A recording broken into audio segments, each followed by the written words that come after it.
Ramapati. It's not Ram. Jaya Radha Madhava Kunja Bihari.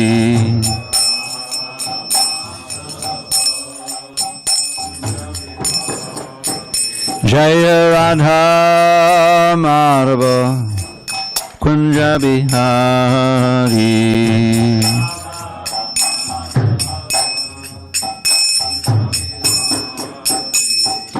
Gopi Janavallabha Girivardhari.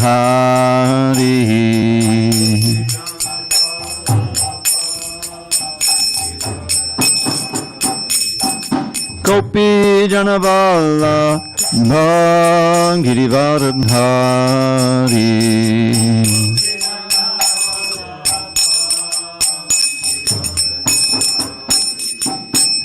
Yashodanandana Bhajana Randhana.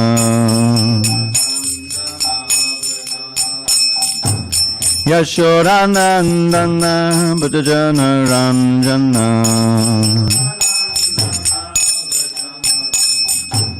Yamuna Tira Vanachari.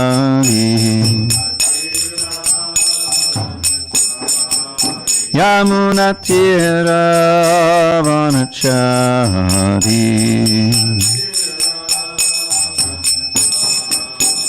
Jaya Radha Madhava Kunja Bihari.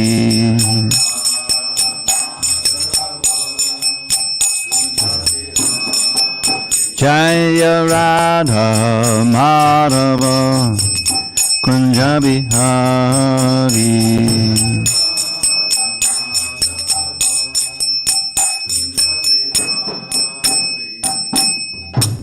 Jai Om Vishnupad Paramahamsa Paravajakacharya Ashtotarita Shri Srimad Divine Grace Srila A.C. Bhakti Vedanta Swami Prabhupada Ki Jai. ISKCON BBT founder Acharya Srila Prabhupada Ki Jai. Jai Om Vishnupad Paramahamsa Paravajakacharya Ashtotarita Shri Srimad His Divine Grace Srila Bhakti Siddhanta Saraswati Thakur Ki Jai. Ananda Koti Vaishnavindi Ki Jai. Namacharya Srila Haridas Thakur Ki Jai. Kantaraj Srimad Bhagavatam Ki Jai. Samaveda Bhaktavinda Ki Jai. All glories to the assembled devotees. All glories to the assembled devotees. All glories to the assembled devotees. All glory to Shri Guru and Gauranga.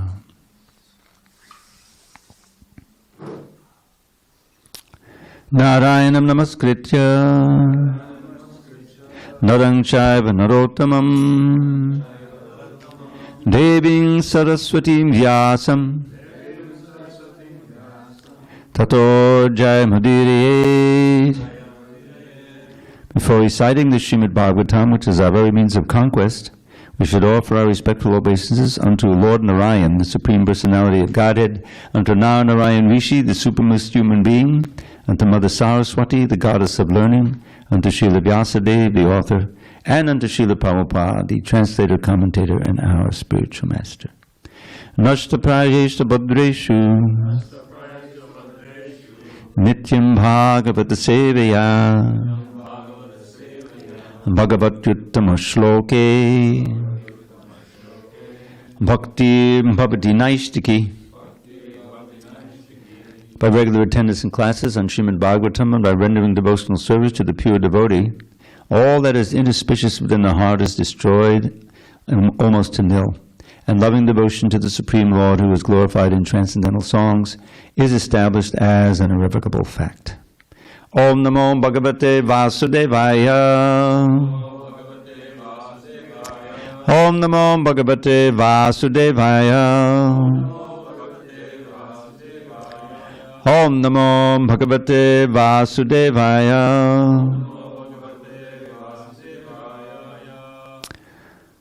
Okay. On this 28th day of October 2024 in San Diego, we're reading from Srimad Bhagavatam, translation and commentary by His Divine Grace A.C. Bhakti Vedanta Swami Prabhupada. And we're reading from the 7th canto, 14th chapter, text number 17.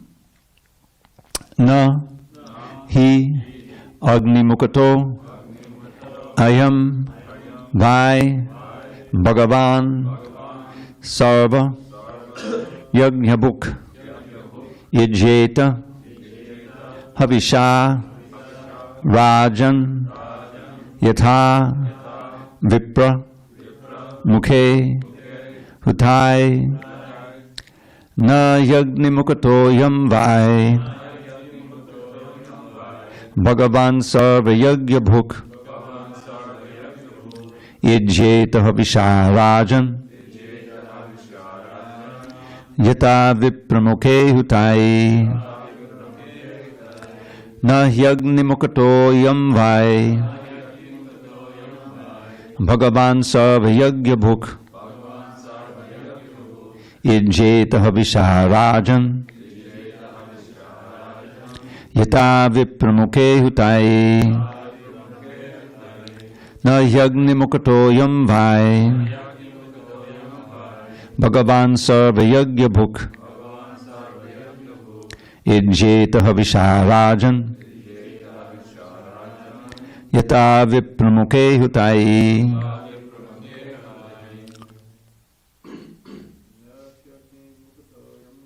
Na Yagni Mukato Yam Vai Bhagavan Sarva Yagya Bhuk Yajeta Havisha Rajan Yata Vipramukhe Hutai. Yagni Mukato Yam Vai Bhagavan Sarva Yagya Bhuk Yajeta Havisha Rajan Yata Vipramukhe Hutai. Na Yagni Mukato Yam Vai Bhagavan Sarva Yagya Bhuk Yajeta Havisha Rajan Yata Vipramukhe Hutai. Na Yagni Mukato Yam Vai Bhagavan Sarva Yagya Bhuk Yajeta Havisha Rajan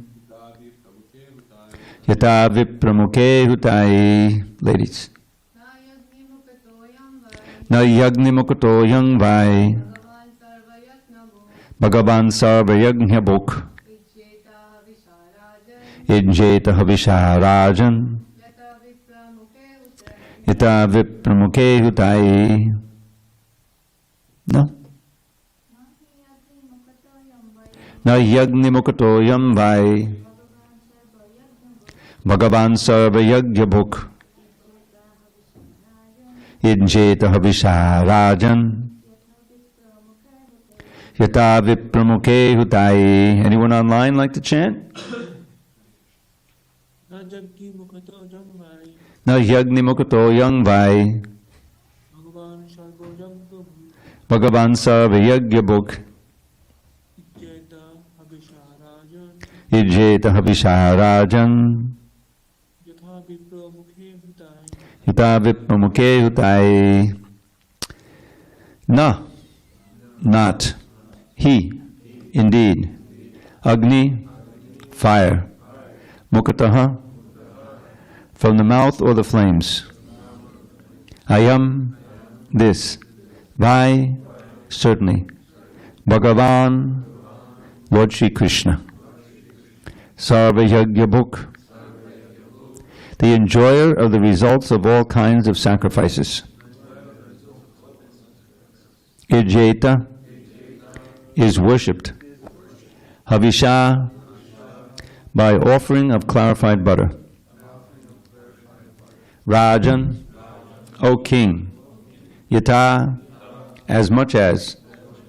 Vipramukhe, through the mouth of a Brahman. Hutai, by offering him first-class food. Okay, so I think the way Maharaj wants us to do it is do it first responsibly, and then I'll read the whole thing through. I think that's the way he said Prabhupada did it. The Supreme Personality of Godhead, Sri Krishna, is the enjoyer of sacrificial offerings. Yet although his lordship eats the oblations offered in the fire, my dear king, he is still more satisfied when nice food made of grains and ghee is offered to him through the mouths of qualified brāhmaṇas. The Supreme Personality of Godhead, Sri Krishna, is the enjoyer of sacrificial offerings. Yet although his lordship eats the oblations offered in the fire, my dear king, he is still more satisfied when nice food made of grains and ghee is offered to him through the mouths of qualified brāhmaṇas. Purport. As stated in the Bhagavad Gita 3.9, Yagyartat karmano nyatra loko yam karma bandhanaha. All fruitive activities should be performed for sacrifice, which should be directed toward pleasing Krishna. As stated elsewhere in the Bhagavad Gita 5.29, Bhoktaram yangitapasang sarvaloka maheshwaram. He is the Supreme Lord and enjoyer of everything. However, although sacrifice may be offered to please Krishna, he is more pleased when grains and ghee, instead of being offered in the fire, are prepared as prasadam and distributed, first to the brāhmaṇas and then to others. This system pleases Krishna more than anything else. Furthermore, at the present time, there is very little chance to offer sacrifices by pouring oblations of food, grains, and ghee into the fire. Especially in India, there's practically no ghee. For everything that should be done with ghee, people use a certain type of oil preparation. Oil, however, is never recommended for offering in a sacrificial fire. In Kali-yuga, the available quantity of food, grains, and ghee is gradually diminishing, and people are embarrassed that they cannot produce sufficient ghee and food grains. Under the circumstances, the Shastras enjoin Yagyai Sankirtana Prayaya Yajanti Hi Sumedasaha.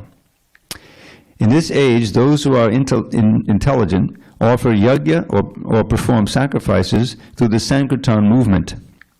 Everyone should join the Sankirtan movement, offering to the fire of this movement the oblations of his knowledge and riches. In our Sankirtan movement, or Hare Krishna movement, we offer sumptuous prasadam to the deity and later distribute the same prasadam to the brāhmaṇas, the Vaishnavas, and then to the people in general. Krishna's prasadam is offered to the brāhmaṇas and Vaishnavas, and the prasadam of the brāhmaṇas and Vaishnavas is offered to the general populace.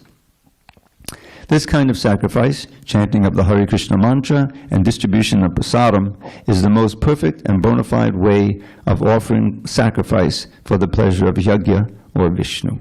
Om jnana timarandasya jnanandana shalakaya chakshu unmilatam mena tasmai shri gurave namaha. I was born in the darkest of ignorance, but my spiritual master, Srila Prabhupada, opened my eyes with the torchlight of knowledge. I offer my humble obeisance unto him and all members of Sri Parampara. So this is all about sacrifice. That the Supreme Lord is the enjoyer of sacrificial offerings. Now, he's the enjoyer of all sacrificial offerings, but he's not sometimes, or often rather, he's not often intentionally the object of the sacrifice. If someone wants to make a sacrifice to Durga in order to get more riches or to cure disease or something, then Krishna is enjoying the sacrifices, but he's not enjoying it as much because it's not intentionally offered to him. But he's the enjoyer of all sacrifice. Bhoktadam yagitapasang sarvaloka maheshwaram. Right? So the idea is that we want to make our whole life into a sacrifice for Vishnu. But he doesn't want us to sacrifice our life. In other words, he doesn't want us to die in fire or something, not that we cast ourselves into the fire. But that whatever functions we have of the intelligence, the mind, the senses, the wealth that we may accumulate, anything that we can control, is meant to be offered to Krishna, connected to Krishna through a service. For a house, of course, the chapter here is the ideal household life.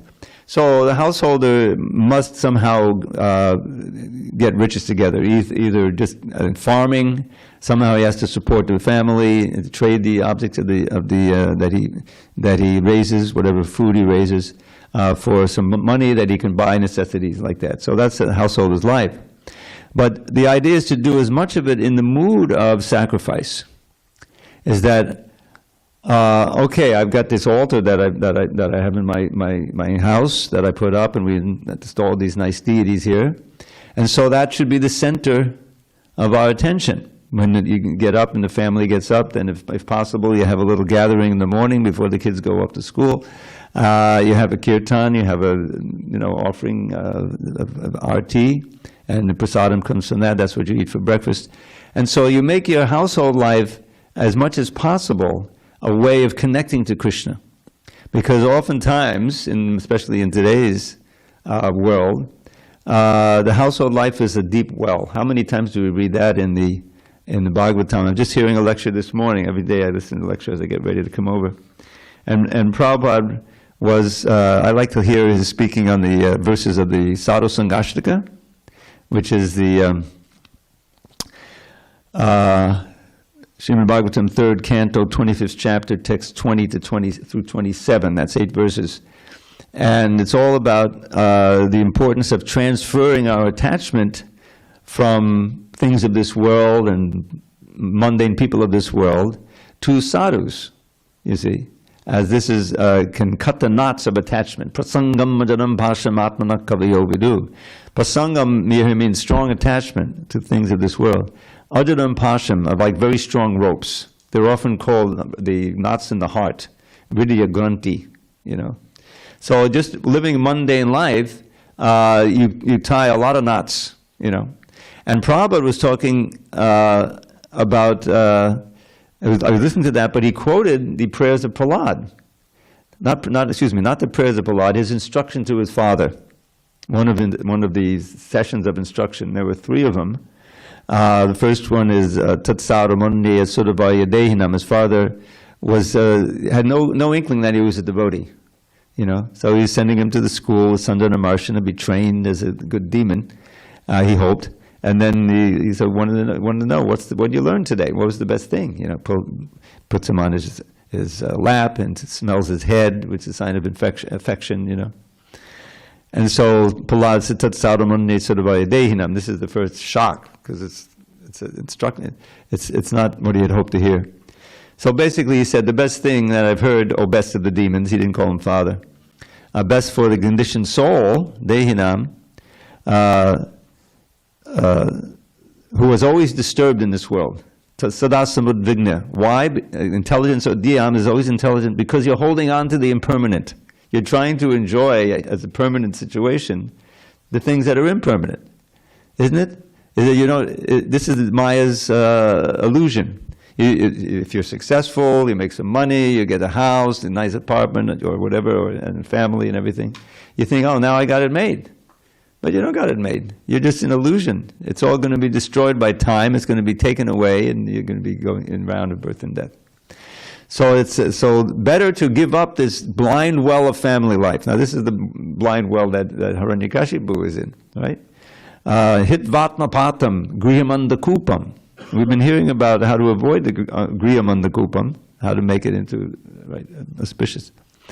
But for the most people, especially in this age, it's a blind well. I mean, they're blind to everything spiritual, and they're simply engaged in getting and spending and trying to make it in the household life. So he says, give it up, go to the forest, and it's understood, the commentators, go to Vrindavan forest and take shelter of Hari. This is like a poking him with a sharp, heated poker, Hiranyakashipu, arch enemy of Hari, who killed his brother, Hiranyaksha, right? So he's... anyway, but he wasn't angry at Prahlad at that time. He was getting angry at the teachers. Why did you teach him this? He said, we didn't teach him. Chandramarga, we didn't know how he got this. So anyway, that's the first one. Later on, there's another instruction. His father asked him, how did you learn all this anyway? How did you become Krishna conscious? This is crazy. We never let any devotees in here. You know the story. Narada preached to him in the womb. His mother was in Narada's ashram. Hiranyakashipu was severe austerities. So then he has these classic instructions, and he begins by saying, don't worry, Father, you'll never become Krishna conscious. This is what he's saying basically. Matirna Krishne padatak satova mito vipadyeta grihavartanam. Adanta gobhi vishatam tamisam punok punaschar vitacharvananam. That last line has become very famous. You can just memorize that and get the essence of the verse. So he's saying, these people never are able to put their minds on Krishna. Matir na Krishne, either by gathering together with others, padatak, or by their own efforts, satova, or mito vipadyeta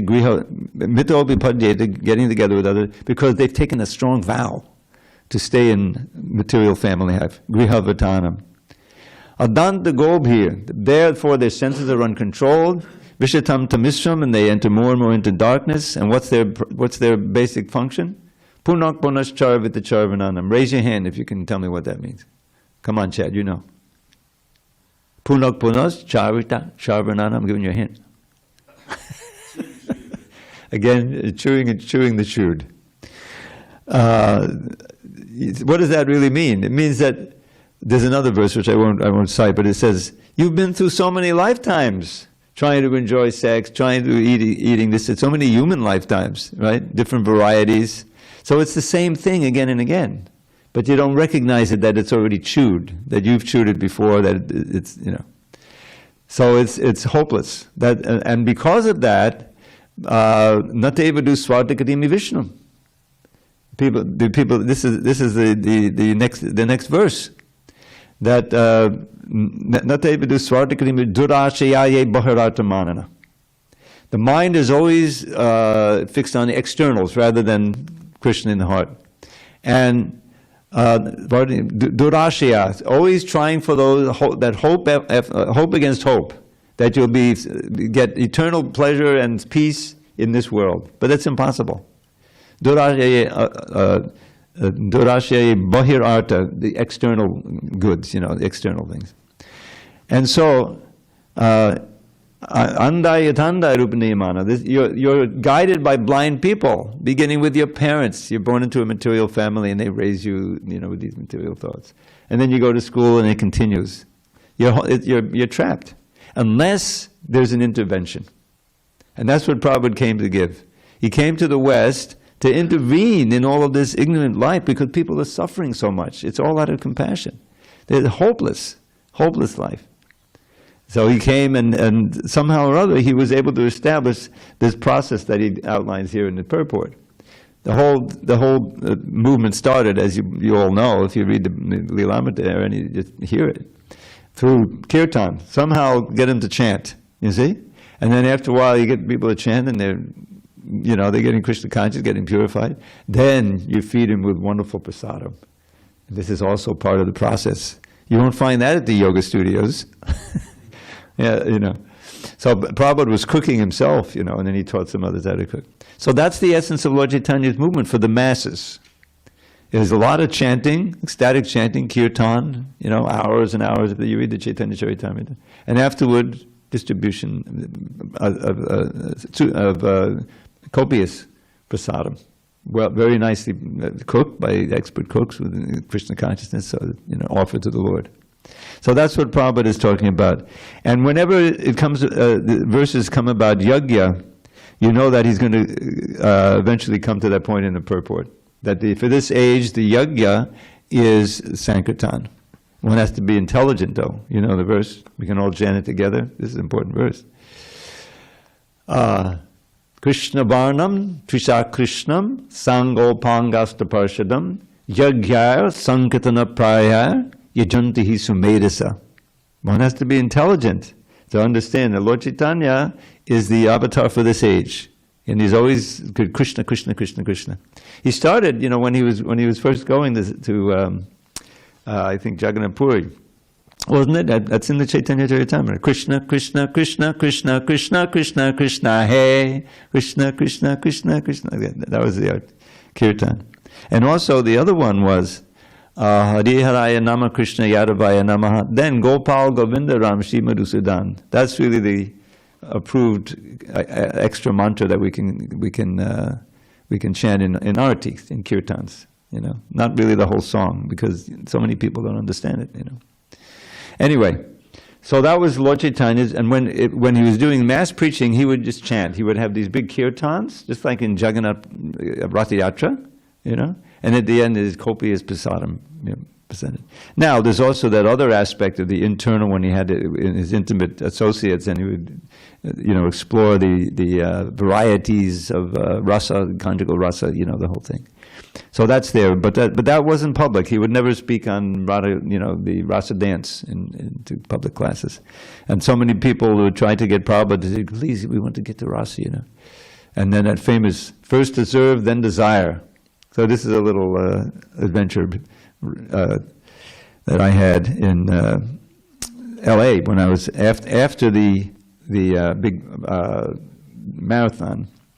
So the Chaitanya Charitamrita came out. Now you have to understand what a revolution that was for the conscience of the devotees. Suddenly there were, if you read the whole book, it was like much more than we'd ever heard before about these higher rasas and all these different things. So there was a devotee there who picked up on that, and he started this Gopi Baba Club. Because if you go to the 8th chapter, I think it's in the Madhya Lila, that's the conversation between Ramananda Roy and Lord Chaitanya. And it talks about Siddhadeha. The Siddhadeha, it's the basic thing as the Swarup Siddhi. We all have our original form, just suitable to our favorite rasa, a way of wanting to serve Krishna. It could be a cowherd boy, it could be an elder gopi, it could be a younger gopi.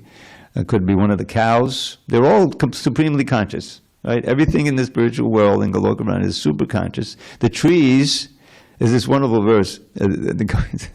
Lord Chaitanya is chanting this. Vanalatasta dava atmani vishnam vyanjayanti hiva pushpa paladya panata bhada tatapāmanudara prema rishtatanabo babashusma. This is one of the gopis' prayers, the songs of the gopis in chapter 35 of the 10th canto. And they're at home, but they're thinking of Krishna all the time, and they're singing about him, and they're visualizing what's going on as he walks through the forest. So they're pairs of verses, and the first one, Anuchadai Samanavarnataviya. So all of his friends, they're singing his glories. Anuchadai means those who move with him, they're his friends. They're glorifying him, and it's just like the Supreme Personality of Godhead is moving amongst his different energies. Not he's the Supreme, but it's like that. And what's the result as he walks into the forest? It says all the trees and the creepers, they suddenly blossom. We've all seen, what is it called?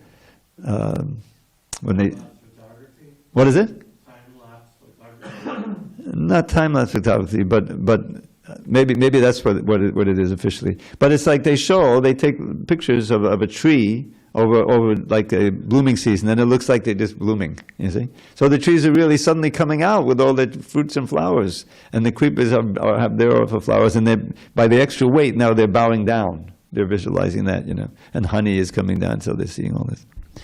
So that's the real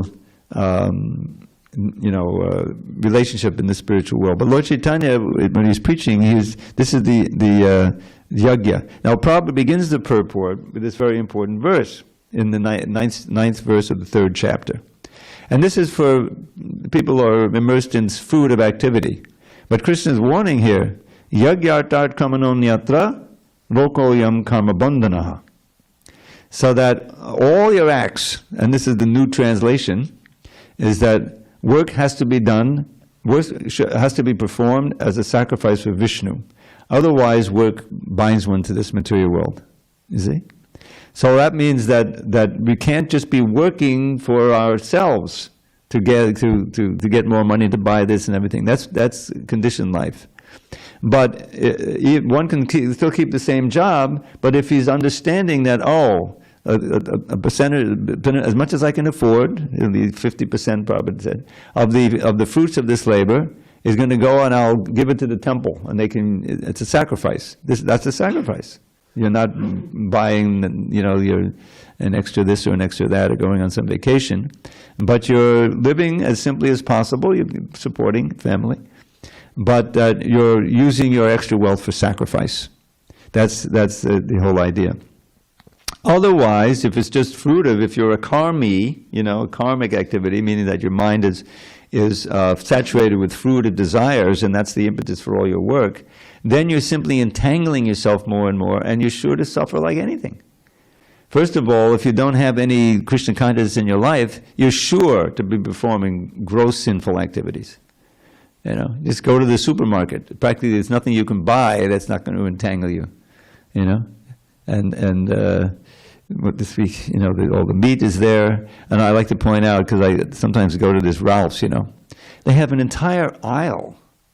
It didn't used to be like that when I was growing up, full of beer and liquor and everything like that. In the supermarket? No, that was sold out of the liquor stores, you know, but now they have a liquor license that was all like that.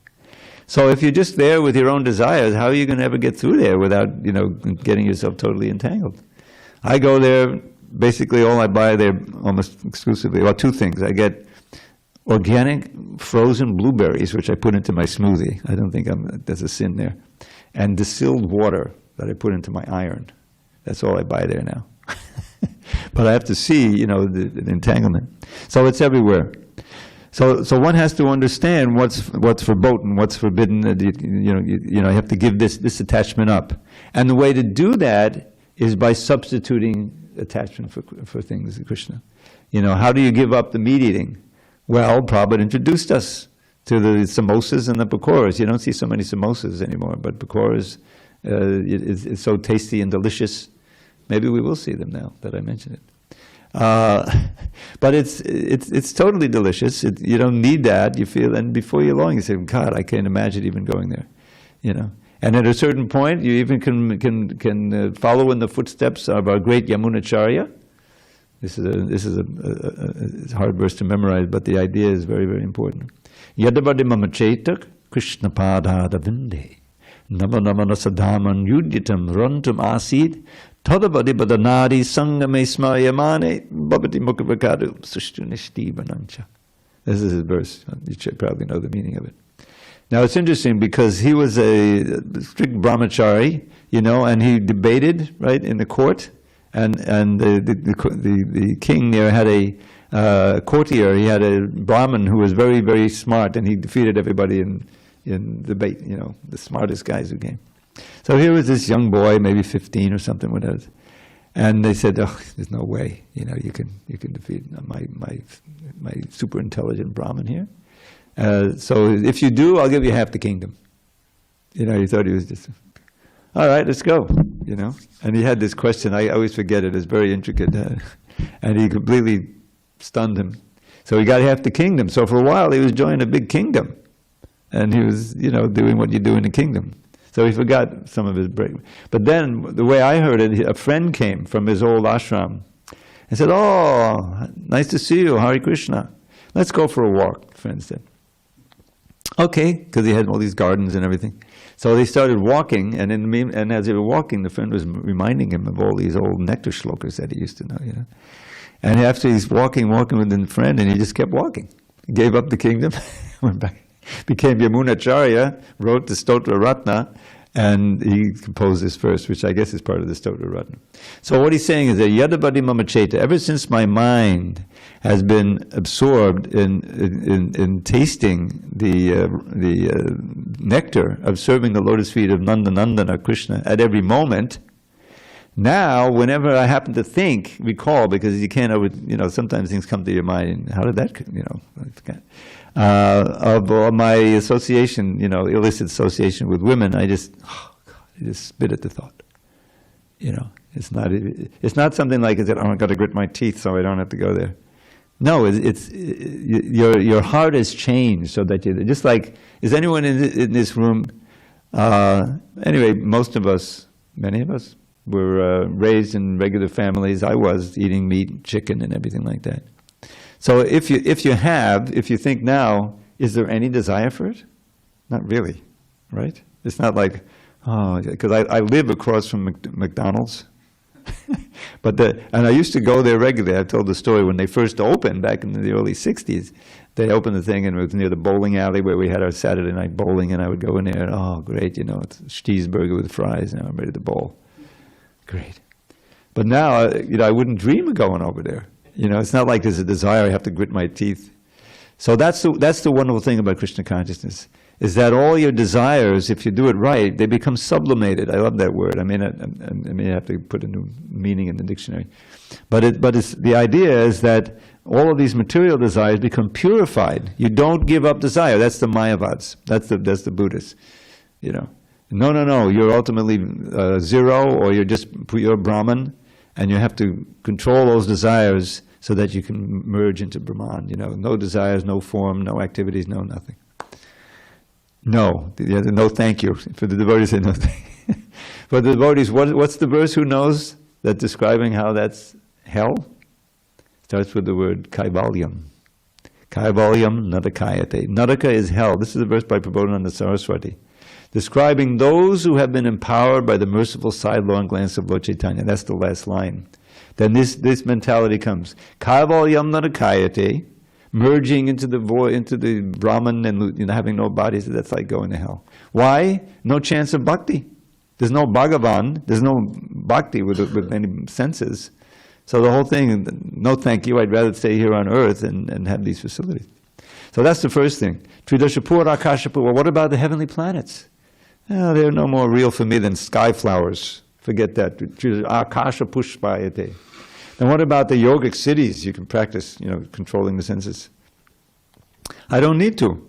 If I'm doing bhakti, then those very difficult to control durdandendriya, which are like poisonous serpents, ready to bite your consciousness and things. Kala sarpa patali prokatadangshrayate. They're like pythons that have their fangs removed. They're not frightening, right? They may think that they can frighten you by opening their eyes, but you just laugh at them. You don't have the fangs. Why? Because the senses are all being engaged in service to Krishna, so they're your friends now. They're not your enemies. In conditioned life, your mind is the enemy. That's in the Gita, right? And the senses, which are, the mind and senses work together, can also be your enemies. You get addicted to something, and it's, we've had devotees.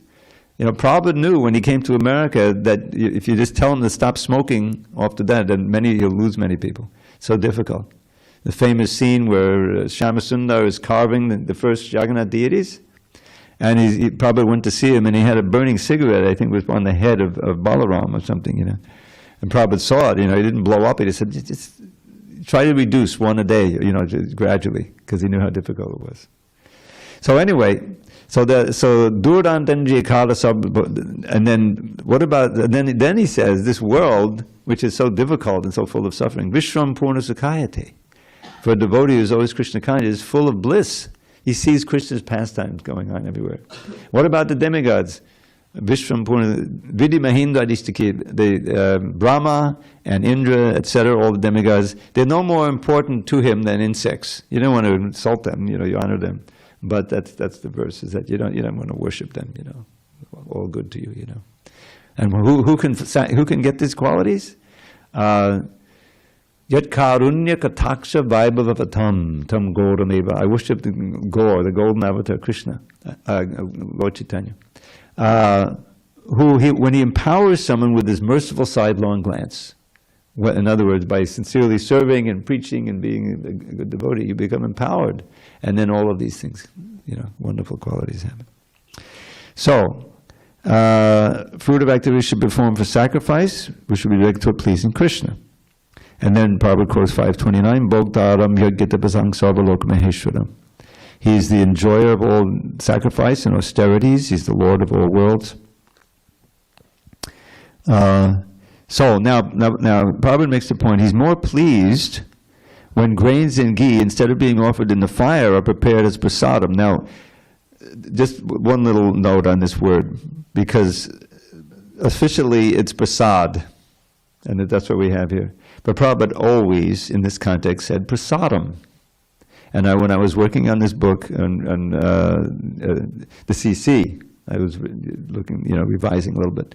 I had consultation with Gopi Puranadana Prabhu, who's an excellent Sanskrit scholar. I said, what about this word? Prabhupada always said prasadam. Should we have it? Could we keep it as prasadam? And he said yes. Prabhupada said that. That's like the direct object or something. But it was always prasadam. And let's face it, prasadam. It's that M. That just makes you want to eat more. So that's why I always say prasadam. So he's pleased if you offer it in the fire, but that's kind of a waste if you can prepare it into nice prasadam and offer it to him and then give it to the devotees. So prasadam and distributed first to the brāhmaṇas, then to others. This system pleases Krishna more than anything else. At the present time, there's little chant. Now he talks about the lack of ghee. You know, I didn't even realize how rare ghee was when I first joined in 1973. There was a program in America of surplus milk products because they're more than they could sell. They were, you know, there's so much milk being produced. So if you were an authorized religion, you know, you could get these milk products for free. So there was a special freezer just for all the milk and butter that we had, and yogurt and all things, you know, when I joined in Brooklyn. And you can imagine how opulent the Prasāda was. But they would make the ghee from the butter. You'd see they would put in so much butter and they'd stir it, and then, you know, the way they do it, make ghee. So there was no lack of ghee. You can imagine how, you know, Prasāda, everything was cooked in ghee. And it's a real opulence. You know, they don't, then what happened? Then the solution to that, this is called the, you know, demonic. Prabhupada heard about it, he was aghast. They, instead of giving out, you know, having this program to give it out to poor people and to authorize, you know, charities and religions, they decided that they were going to cull the herds. They for the sake of keeping the price up, they killed thousands and thousands and thousands of cows. Just horrible. But that was the way it was in America in the early 70s. But now, sometimes we have to use oil, you know, but that's not so opulent. It's not so pleasing for the Lord. But people are embarrassed that they cannot produce sufficient ghee and food grains. You know, the word embarrassed is interesting because Prabhupada, we're embarrassed by this material body, you know, and everyone's thinking, yeah, you know, it is embarrassing, so many things, unmentionable things we have to do to this body. But actually, embarrassed means restricted also. So if you look it up, so it has both meanings here. In India, there's practically no ghee, my God.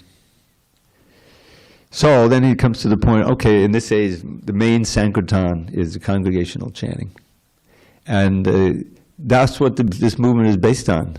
That was the power. That's the way Prabhupada was able to entice a certain section of those 60s, you know, hippies and everything, away from their drugs and everything, because by hearing a kirtan led by a pure devotee, getting absorbed in that, there is a tremendous taste.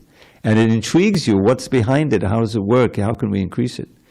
And so Prabhupada, yes, I'll tell you everything, you know, and you get initiation, but you have to follow these 4 regs, so that would like separate the, you know, those who are really serious.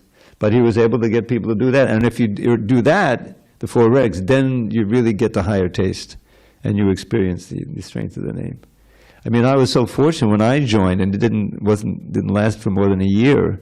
3 hours a day was the standard of Harinam on the street. And as you've experienced, there's a certain greater potency when you're actually preaching with the holy name and getting more mercy from Lord Chaitanya. People are, you know, of course, when so much is in the kirtan here is also very ecstatic. But it's that outreach. It's that everyone join in mood that is so potent and so purifying. And you see, it's worthwhile looking at some of these old videos. Vishaka and Yarubar made these wonderful videos, and they produced back in the 90s something called Following Srila Prabhupada. And they took videos of different things, and then they would go and find the devotees who were in the videos and ask them to tell us what else was going on. So it's very fascinating. And you can see how much, one of my favorites is in Surat. Has anyone seen that? Where the devotees, this was the first party Prabhupada brought over. You know, Yamuna was there, and Giriraj Swami was there, and many other famous devotees. And of course Madhudvish. And Surat was a temple where they were, it was a city, not that big a city, but where they were received. They were all devotees in Surat. And they would come out in the street and offer the devotees garlands as they came with Sankirtan, you know. And it was just, whoever was on that, and it was nicely filmed by Yarubar. It's worth looking it up. But that is, you know, is such a a powerful thing to keep you purified, and able to undergo other austerities in Krishna consciousness, to have enough Sankirtan, because it just purifies and get rid of so many anarthas. And so we have to, whenever there's a kirtan or opportunity, we should run to it. Okay, so Prabhupada ends this with a very nice instruction. This kind of sacrifice, chanting the Hare Krishna mantra, distributing prasadam, is the most perfect and bona fide way of offering sacrifice for the pleasure of yajna or Vishnu. So that's a nice ending instruction of this verse and purport. And now, any questions or comments? Sorry, went over a little bit. Go ahead. Hare Krishna. Can you read the translation one more time? Sure. Sounds like Vijay Krishna. The Supreme Personality of Godhead, Sri Krishna, is the enjoyer of sacrificial offerings. Yet although his lordship eats the oblations offered in the fire, my dear king, he is still more satisfied when nice food made of grains and ghee is offered to him through the mouths of qualified brāhmaṇas. Yeah, I guess I'm trying to understand this part, that Krishna is happy and pleased more when he accepts food through the mouth of the qualified brāhmaṇas. I try to... Don't those qualified brāhmaṇas want it to be offered to Krishna first? I mean, that's a natural question. Yeah, the idea is that you offer it to Krishna and then you give it to the brāhmaṇas, right? But sometimes there's instances where Srila Prabhupada would take without being, And also, for instance, Lord Chaitanya, when he was in with Mayavadis, the sannyasi Mayavadis in Varanasi, they also offered him to take lunch, and they don't offer anything to Krishna, obviously. Yeah, they did. They offered it to Lord Chaitanya. Yeah. That's a special case. And another occasion is when we go on the altar, we offer bhoga to our spiritual master. In this way, it's also not prasadam, right? So I'm just wondering how to understand this. That's something that I haven't spent that much time on the altar, especially that part of offering the bhoga to the spiritual master and before. And it's understood that you offer to him and he immediately offers it to the Lord before he takes. So that's, I think, the understanding there. But I mean it's understood that if it's a real bona fide Brahmin, that he's not just going to eat it, he'll offer it first. But the fact that it was offered to him and that he'll taste the remnants is more pleasing to Krishna than just the offering itself. I mean, that's all. That's the only thing that really.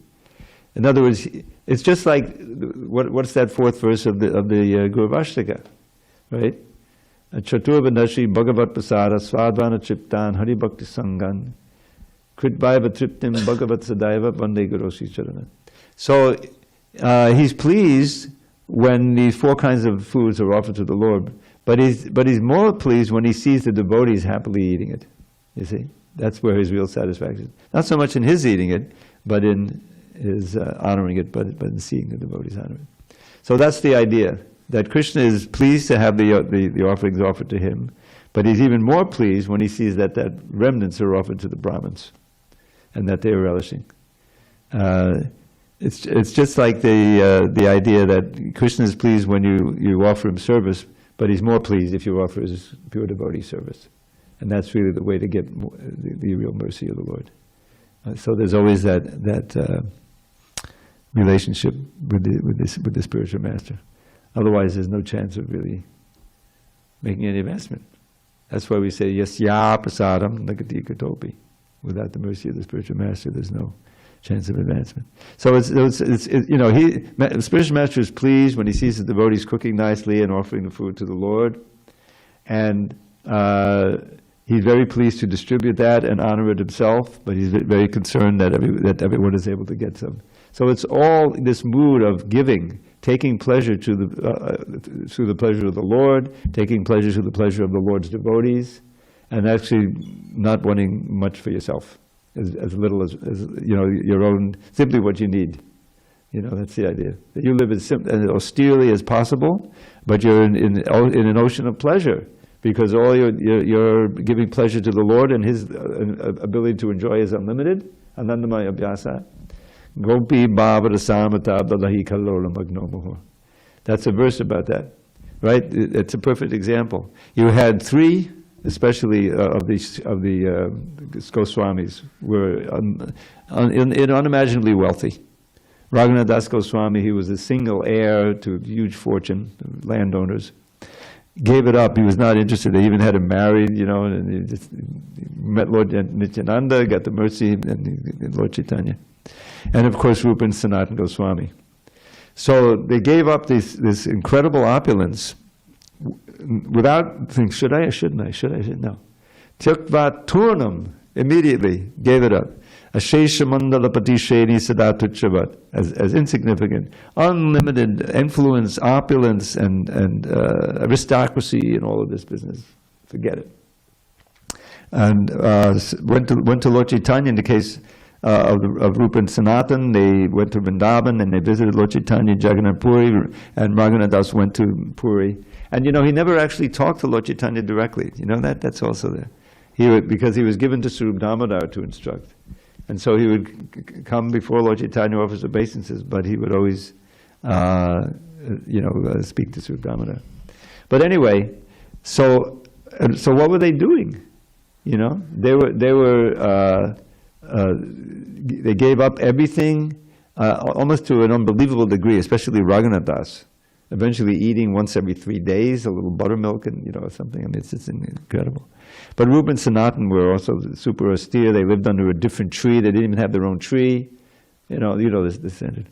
And yet they were the wealthiest of the world. Gopi bhavara samritabdala hari kallola magnomoho. So that's the mood of Lord Chaitanya's movement, is that as little as possible I need for maintenance, even sleep, cutting that down to practically nothing. But all the time glorifying, all the time preaching, all the time giving Krishna consciousness to others and writing books, and in this way staying and diving and relishing the ocean of love of Krishna that the gopis experienced. So that's our model, and not easy to come from this conditioned stage in Kali-yuga to that stage, but that's what we aspire for and we aim for, and hopefully in not too many births we can achieve. Best I can do. Okay, it's getting late. All glories to Srila Prabhupada. Hari Hari Bol.